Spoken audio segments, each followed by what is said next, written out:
राधे राधे दोस्तों, मैं आपका साथी गुलशन सर। आशा करता हूं आप लोग बहुत ही अच्छे होंगे। आज मैं क्वेश्चन सॉल्व कराने वाला हूं। सिद्ध कीजिए कि यदि दो त्रिभुजों में संगत कोण बराबर हो तो उनकी संगत भुजाएं एक ही अनुपात में हैं, समानुपात होते हैं, इसलिए ये त्रिभुज समरूप होते हैं।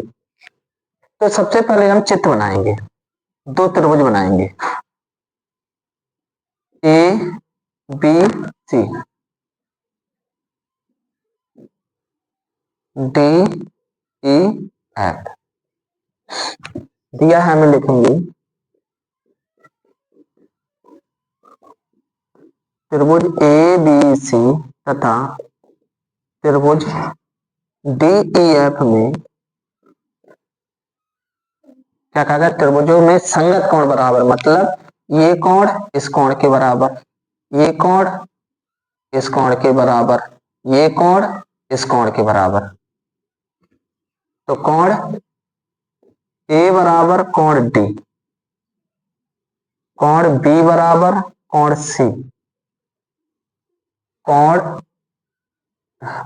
बी बराबर कोण ई, कोण सी बराबर कोण एफ।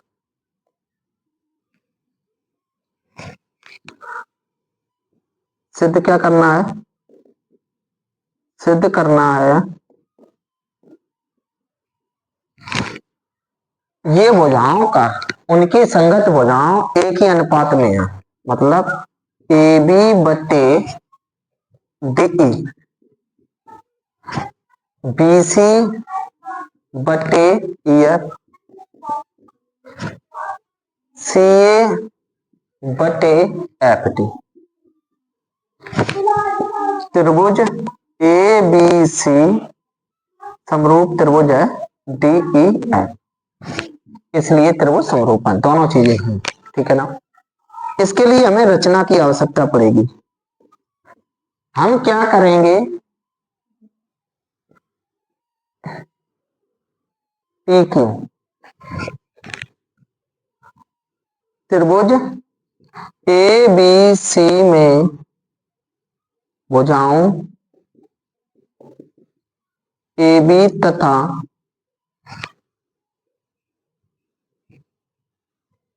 ए सी पर बिंदु P तथा Q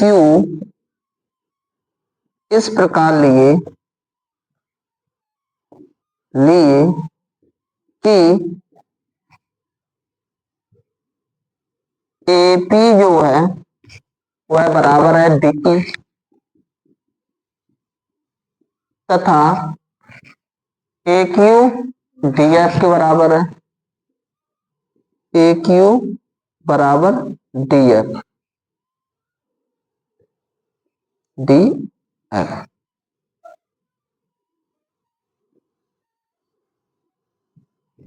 फिर PQ को मिलाया, PQ को मिलाया, उपपत्ति देखेंगे।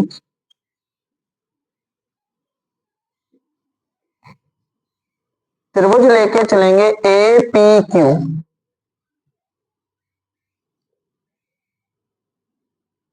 तथा त्रिभुज DEF में, DEF में पहले हम क्या करेंगे, त्रिभुज को सर्वांगसम करेंगे। त्रिभुज सर्वांगसम चार ही कंडीशनों से होता है, SAS कोण भुजा कोण से,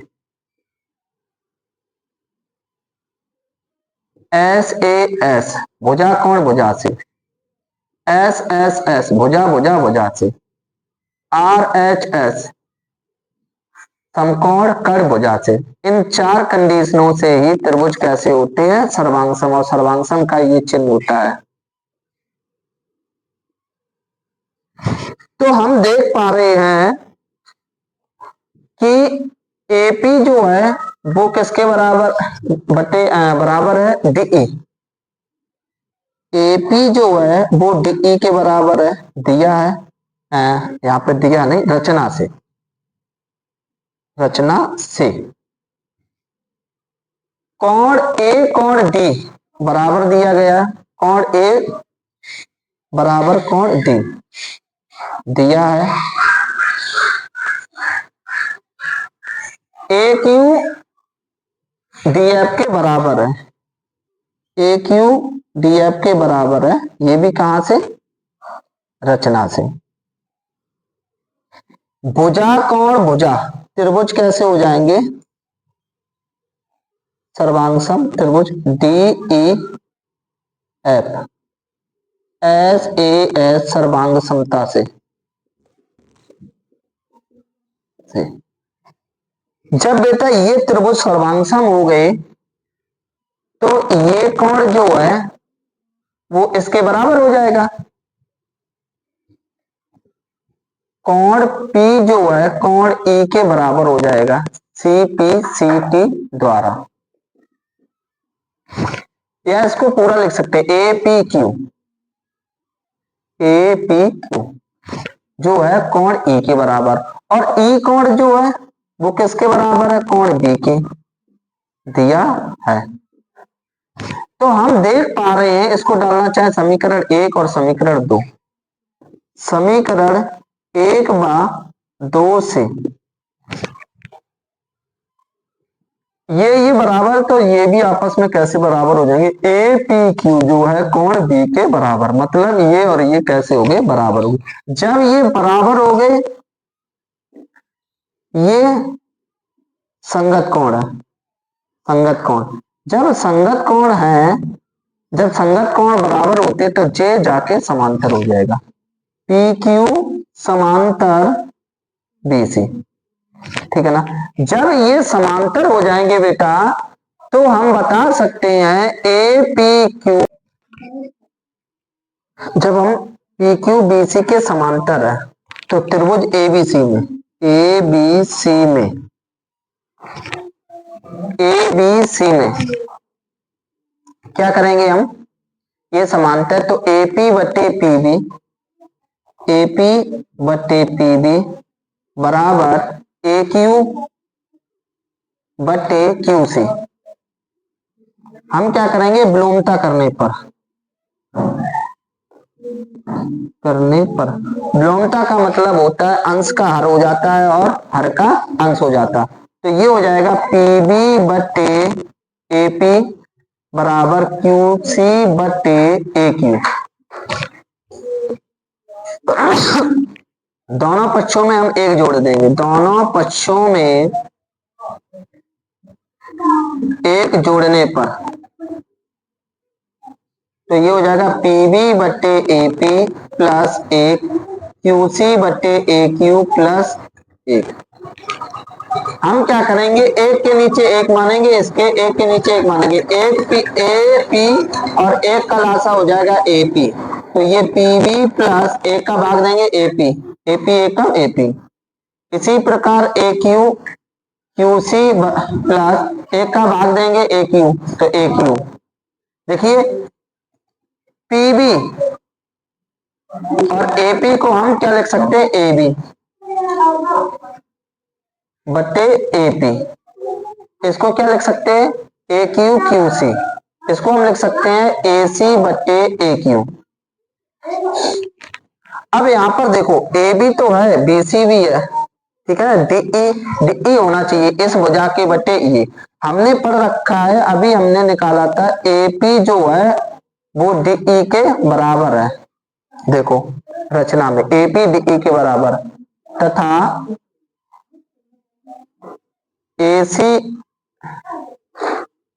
ए क्यू डी एफ के बराबर है, डी एफ रचना से। तो हम क्या करेंगे? इसमें बदल देंगे यहाँ पे, तो ये हो जाएगा ए बी बटे ए पी बराबर ए पी की जगह हम लिख दो डीई, डीई ए सी बराबर ए क्यू की जगह लिख दो डी एफ, ठीक है ना। इसको डाल देंगे समीकरण 3। इसी प्रकार